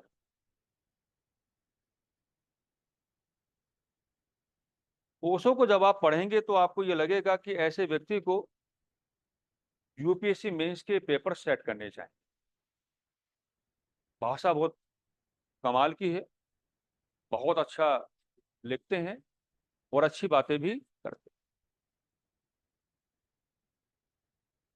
हालांकि मैंने हमेशा ही माना है कि मुझे पूंजीवाद से समस्या है।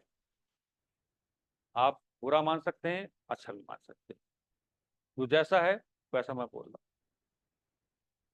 मुझे समाजवाद से लगाव है, मुझे साम्यवाद से भी लगाव है, लेकिन उतना ज्यादा नहीं है जितना कार्ल मार्क्स का। यानी कि समाजवाद और साम्यवाद के बीच की जो कड़ी है, मैं उसको ज्यादा प्राथमिकता देकर के चलता हूं। तो ओशो ने एक बार ये कहा, मुझे उनकी बात कहते हैं ना उनके बारे में, कि अगर आप उनको एक बार पढ़ लेंगे तो आपकी जो पुरानी व्यवस्थाएं हैं, जो पुराने दृष्टिकोण हैं, वो 2 मिनट में टूट जाएंगे।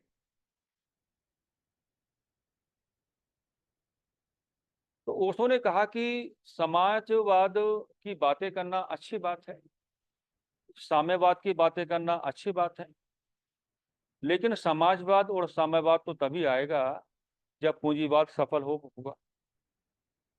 मैंने जब इस बिंदु को पढ़ा तो क्या बात कही, क्या पूंजीवाद की सफलता के अभाव में आप समाजवाद की कल्पना कर सकते हैं? तो ओशो कहते हैं कि पहले समाजवादियों को सावधान होने की आवश्यकता है, पहले पूंजीवाद को सफल होने दो, उत्पादन होने दो, बड़ा उत्पादन होने दो। जितना बड़ा उत्पादन होगा उतना ही वितरण करने का मौका आपको मिलेगा। तो बात क्या थी? बिल्कुल सही थी,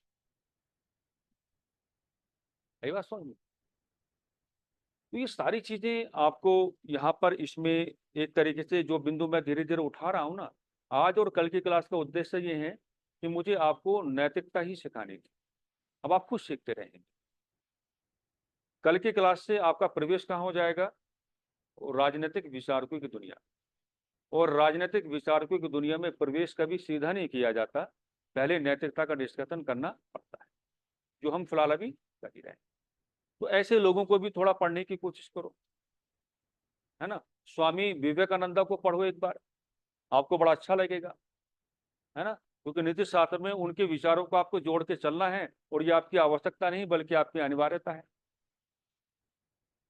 तो आप उनको पढ़ो, जितना उनको पढ़ोगे उतना, क्योंकि इसमें फिलोसफी तो जुड़ के काम करेगी, वो सारी चीजें आपको पढ़नी है। आप मसूरी डाइवर्जन पे चले जाइए, है ना, बहुत सारी किताबें आपको मिलेगी। एक किताब मिलेगी विद्यार्थियों के लिए संदेश, हाँ, उसको पढ़, बड़ा अच्छा रहेगा। और किताबें उनकी महंगी नहीं मिलती, सस्ती किताबें, कोई 50 रुपए की मिलेगी, कोई 60 रुपए की मिलेगी, 10 रुपए की भी मिलती है, 5 रुपए की मिलती है। मैंने बहुत पढ़ी है। मसूरी डाइवर्जन पर एक टेम्पल है, टेम्पल के बगल में ही अंदर प्रीमाइसिस में क्या लाइब्रेरी है। आप चाहें तो वहाँ बैठ करके पढ़ भी सकते हैं, और बैठकर पढ़ने का समय नहीं है तो खरीद के लेके आ सकते हैं, वो घर बैठ के आराम से आप पढ़ सकते हैं, कोई दिक्कत नहीं। ये काम करो, बहुत आगे जाओगे। तो संविधान के बारे में हमने बात कर ली है। अब देखिएगा, आप कहते हैं कि स्टेट, आज मैं बहुत हल्के हल्के इशारे कर रहा हूँ, अभी तो बहुत बड़ी बड़ी चर्चाएं आपको करके चलनी है क्लास में। अच्छा, स्टेट की आवश्यकता क्यों है?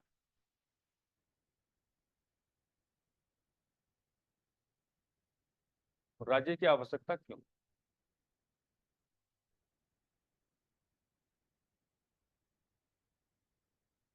राज्य की आवश्यकता क्यों? मैं हमेशा ये कहता आया हूं कि राज्य अपने आप में बहुत ही स्ट्रॉन्ग अरेंजमेंट होता है।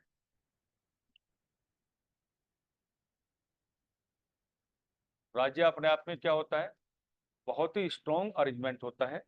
और ये जो स्ट्रॉन्ग अरेंजमेंट होता है ये काफी सुटेबल है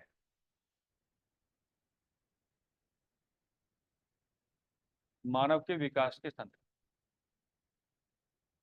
मानव के विकास के संदर्भ,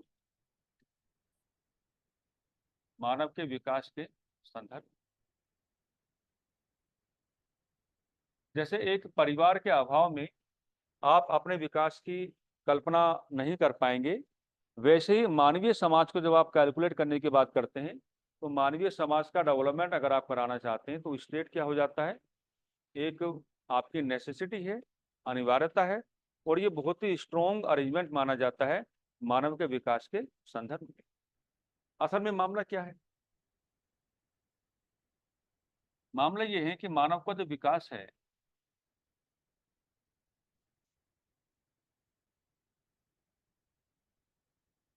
मानव का जो विकास है वो किसी पर टिका हुआ है। मानव का जो विकास है वो किसी पर टिका हुआ है, ड्राफ्टिंग साथ साथ बनाई गई है। और जिस पर टिका हुआ उनको क्या कहा जाता है, रिसोर्सेस। क्या कहा जाता है, क्या कहा जाता है, रिसोर्सेस। इन रिसोर्सेस का क्या होना है जी, प्रयोग होना है। तो राजनीति विज्ञान के गलियारों में ये कहा जाता है कि रिसोर्सेस का प्रयोग होना है। रिगार्डिंग दिस मानव के व्यवहार को, मानव के व्यवहार को नियंत्रित करने की आवश्यकता, मानव के व्यवहार को नियंत्रित करने की आवश्यकता, मानव के व्यवहार को नियंत्रित करने की आवश्यकता। और जब आप मानव के व्यवहार को नियंत्रित करने की आवश्यकता को लेकर के चलेंगे तो स्टेट क्या माना जाएगा, वेरी स्ट्रॉन्ग अरेंजमेंट माना जाएगा। यह तो बात हम संसाधनों की कर रहे हैं, है ना। मैं हमेशा कहता रहता हूं कि कुछ सेकंडों के लिए अगर आप किसी भी चौक से पुलिस प्राधिकारियों को हटा देंगे तो लोग आपस में टकरा के ही मर जाएंगे। उन्हें पता है कि टकराएंगे तो नुकसान होगा, लेकिन फिर भी क्या है, टकराएंगे।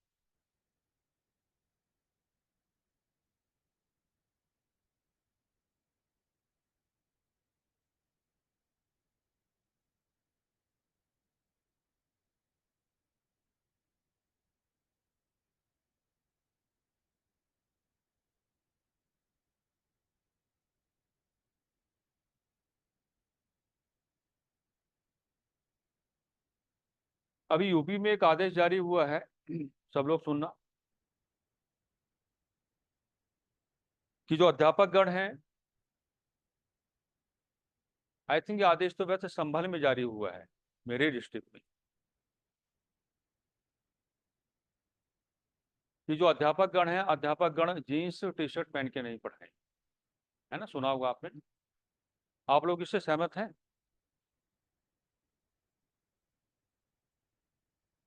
जीन्स टी शर्ट से नहीं सर। आप सहमत हैं जी?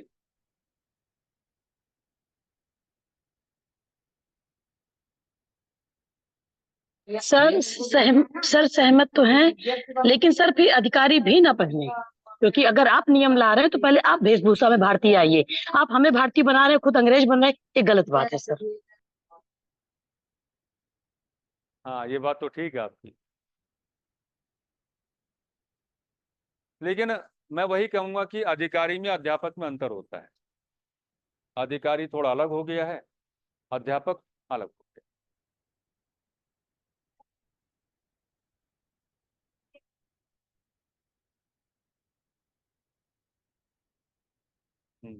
हाँ, बिल्कुल आपने सही कहा। सर कुछ कहना चाह रहे हैं, जो हाथरस में आदेश आया है, मुझे लगता है शायद वही का ये भी है सर, कि टीचर क्लास में जाएंगे चप्पल बाहर उतार के जाएंगे। और टीचर को मैम नहीं कह सकते, बहन जी कहेंगे और गुरु जी कहेंगे। तो सर आप ये बताइए, चप्पल उतार देना, मतलब आप खुद सोचिए सर, नंगे पैर हम घूमें और सर घर घर बुलाने जाओ बच्चा, वो जिस माहौल से आते सर, बहुत बहुत प्रॉब्लम्स है। मतलब कहा नहीं जा सकता। बस उन अधिकारियों को 1 महीना के लिए गांव में छोड़ा जाए, उन बच्चों के बीच में वो गांव में रहें और सर फिर नियम बनाए तो फिर मजा आ जाए। अभी तो एसी में बैठ के नियम बना, तो यहाँ सर गर्मी में झुराए जा रहे हैं हम लोग। बहुत स्थिति दयनीय है। हम्म। नहीं यार, ये तो खैर गलत है कि नंगे पैर आपको जाना है अंदर। मैं केवल उसकी बात कर रहा हूँ कि जो आपका ड्रेस कोड है। मैं अपनी बातें कर लेता हूँ। मुझे ऐसा लगता है कि जो अध्यापक है, जो अपने आप को अध्यापक कह रहा है, उसके वेशभूषा होनी चाहिए, है ना? और वेशभूषा में मैं बहुत पहले से इन बातों को कहता रहा हूँ, हालांकि लोगों ने काफी मुझे घेरने की कोशिश की है। इतना मेरा भी कहना है कि आप जीन्स और टी शर्ट में पढ़ाने ना जाए, ये गलत है। स्पोर्ट्स शूज आप ना पहने। मैं इस बात को मानता हूँ, स्पोर्ट्स शूज आप ना पहने, ये गलत है। जितना सिंपलिसिटी आप रखेंगे, उसका उतना ही जो पॉजिटिव मैसेज है विद्यार्थियों के मन में, उनके बीच में जाएगा। हालांकि हम ये मानते हैं गलत है कि आपको जो चप्पलों की बात आपने की है या शूज की बात आपने की है, तो इनको बाहर निकाल के आपको जाना है, तो वो थोड़ा गलत है। उसको तो खैर हम गलत मानते हैं। लेकिन मैं खुद इन बातों को बहुत पहले से कहता आ रहा हूँ, आज इसलिए क्योंकि ये विषय चल रहा है तो मैंने आपके सामने बिंदु रख भी दिया। और हालांकि मेरे मन में और भी बहुत सारी बातें चलती हैं, लेकिन उनको अभी आपके सामने ओपन नहीं करूंगा, क्योंकि जो अध्यापन के कार्य के साथ जुड़े हुए हैं, है ना, तो उनको अपने अंदर ये तो लेकर के चलना पड़ेगा। ड्रेस कोड आपका ऐसा होना चाहिए जो वाकई में किसी, बल्कि मेरा मानना तो ये है कि आप जितना सिंपलिसिटी रखें, मैं तो कई बार कहता हूँ कि भाई जितना सिंपलिसिटी आप बना के रखेंगे, उतना क्या है, ठीक है। ये बात आपने सही कही कि वाकई में ये बहुत चुनौतीपूर्ण कार्य है, लेकिन जैसा आपने कहा कि अधिकारी एक अलग बात हो जाता है और अध्यापक एक अलग बात होता है। तो अध्यापक बच्चों पर इम्पैक्ट डालता है, वो बच्चों पर क्या है, विद्यार्थियों पर प्रभाव डाल रहा है। तो विद्यार्थी जो हैं अपने अध्यापक को आधार बना करके कई बार क्या है, व्यवहार करने की कोशिश करते हैं। तो सिंपलिसिटी अगर आ जाएगा तो अच्छा है, कोई दिक्कत नहीं। बाकी आदेश वापस होगा रहेगा वो एक अलग बात है। हमको राजनीति पर नहीं जाना है, हमको इस मुद्दे को यहाँ पर क्या है, थोड़ा सा मैंने जिक्र किया। बिल्कुल वही बात है, इसकी लैंग्वेज बनाइए। तो राजनीति विज्ञान के गलियारों में, राजनीति विज्ञान के गलियारों में, राजनीति विज्ञान के गलियारों में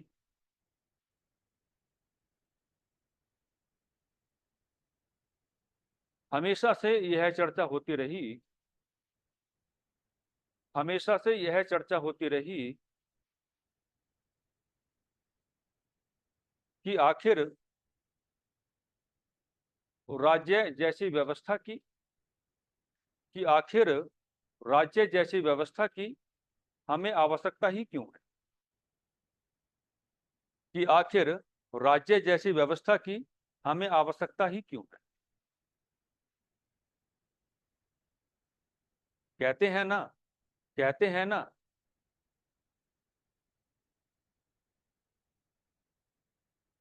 परिवार के अभाव में कोई व्यक्ति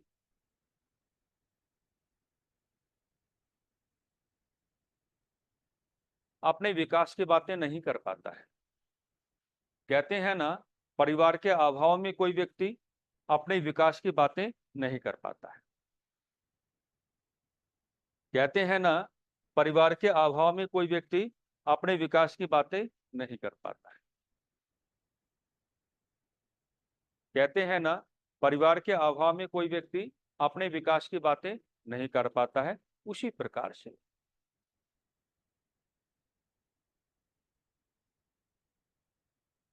राज्य जैसी व्यवस्था के अभाव में, उसी प्रकार से राज्य जैसी व्यवस्था के अभाव में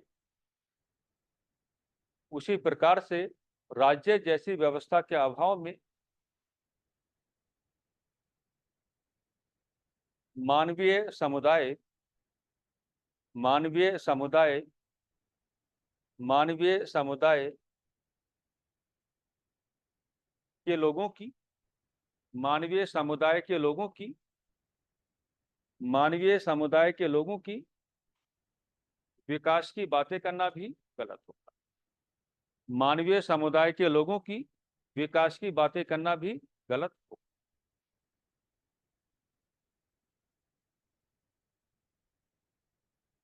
असल में सारा खेल संसाधनों का है। असल में सारा खेल संसाधनों का है।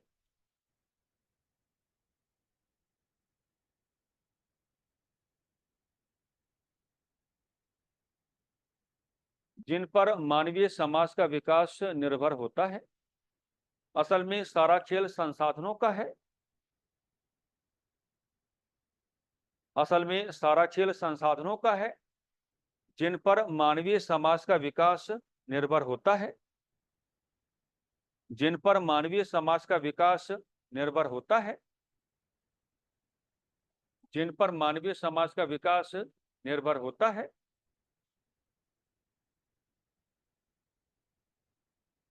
इन संसाधनों का प्रयोग किए जाने के संदर्भ में ही इन संसाधनों का प्रयोग किए जाने के संदर्भ में ही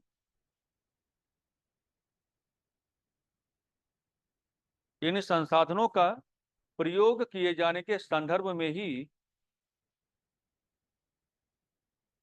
राज्य जैसी व्यवस्था के माध्यम से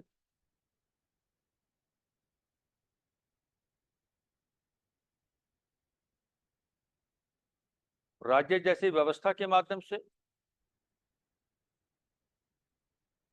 मानव के व्यवहार को नियंत्रित करने की आवश्यकता पड़ती है।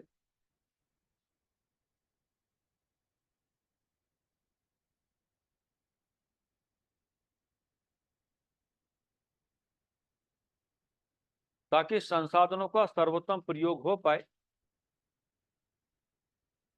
ताकि संसाधनों का सर्वोत्तम प्रयोग हो पाए। ताकि संसाधनों का सर्वोत्तम प्रयोग हो पाए। ताकि संसाधनों का सर्वोत्तम प्रयोग हो पाए।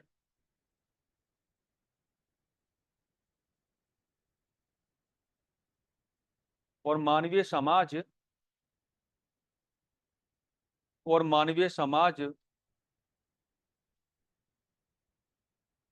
अपने विकास को गतिमान बना पाए। और मानवीय समाज अपने विकास को गतिमान बना पाए।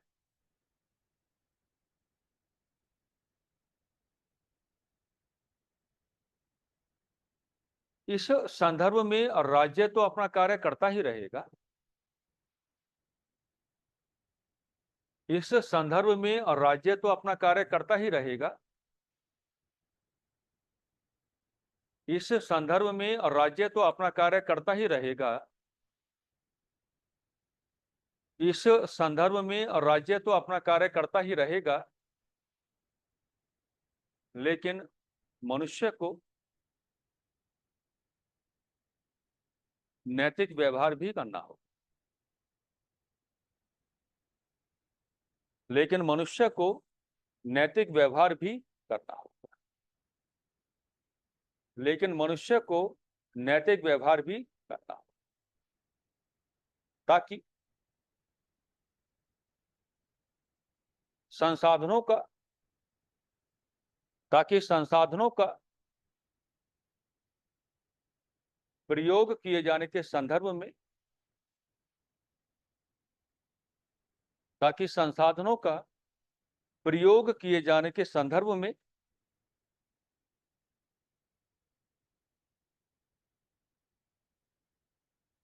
पारस्परिक संघर्षों का धरातल कार्य ना करे। पारस्परिक संघर्षों का धरातल कार्य ना करे। पारस्परिक संघर्षों का धरातल कार्य ना करे। पारस्परिक संघर्षों का धरातल कार्य ना करे। यदि ऐसा होता है, यदि ऐसा होता है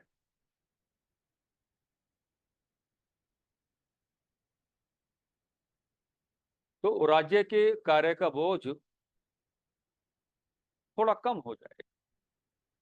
यदि ऐसा होता है तो राज्य के कार्य का बोझ थोड़ा कम हो जाएगा।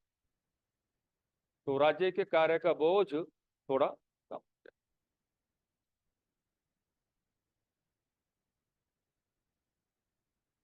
ठीक है जी। तो कल आपका प्रवेश होगा प्लेटो की दुनिया में। कल प्लेटो की दुनिया में प्रवेश हो जाएगा आपका। ठीक है।